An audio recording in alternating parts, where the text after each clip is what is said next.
बिस्मिल्लाहिर्रहमानिर्रहीम। अस्सलाम वालेकुम। Welcome to my channel. क्या हाल चाल है मेरी यूट्यूब फैमिली का। आई होप सो कि ठीक ठाक होगी, मज़े में होगी। तो मैं आज बना रही हूँ आप लोगों के लिए चिली गार्लिक परांठे। तो चिली गार्लिक परांठे जैसे मैंने स्लाइस बनाए थे, आप लोगों को बहुत पसंद आए थे। तो बस उसी तरीके से मैं उसी मटेरियल से अब आज आप लोगों के साथ परांठे बना रही हूँ। बहुत मज़ेदार, बहुत टेस्टी बन। जब आपको कुछ समझना है और झटपट बनाना चाहते हो तो फिर आप ये चिली गार्लिक परांठे बनाएं, 15 मिनट में तैयार हो जाते हैं। तो इसके लिए मैंने 1 कप, ये वाला कप मैदे का लिया, हाफ कप गेहूं का आटा लिया।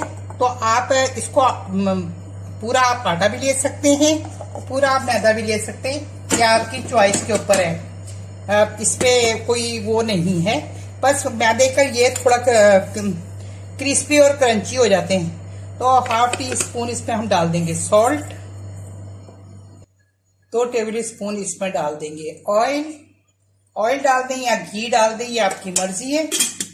और इसको मिक्स कर लेंगे और फिर इसको पानी के साथ, नॉर्मल रूम टेम्परेचर के पानी के साथ इसको हम गूंद लेंगे। इसको मैंने अच्छी तरह मिक्स कर लिया है, सारा चीजों को एक जान कर लिया। और फिर ये है कि 1 कप पानी लेंगे, थोड़ा थोड़ा पानी डालेंगे इसमें। पानी हमने आटा इसको बिल्कुल ऐसे पराठे के डो की तरह गूंदना, ना तो चपाती की तरह नरम गूंदना है और ना बहुत सख्त गूंदना है।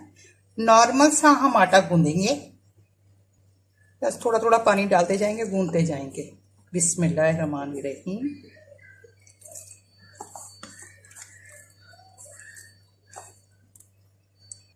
ये देखिए 1 कप पानी लिया था और इसमें से इतना पानी बच।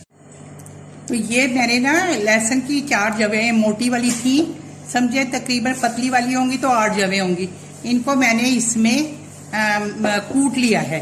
अच्छा, इसको पीसना नहीं है, इसको या तो आप क्रश करें या बिल्कुल बारीक महीन, बिल्कुल इसको बारीक आप इसको काट लें, या फिर आपने इस तरह इसमें कूट लेना है। तो ही गार्लिक की खुशबू अच्छी सी निकलेगी और बेहतरीन लगेगी। और उसके लिए मैंने half teaspoon chilli flake ले लिए और मिक्स हब्स है मेरे पास ये, तो मैं half teaspoon mix herbs लूंगी इसमें। इसमें हाफ टी स्पून जाएगी मिक्स हब्स, ये चली जाएगी।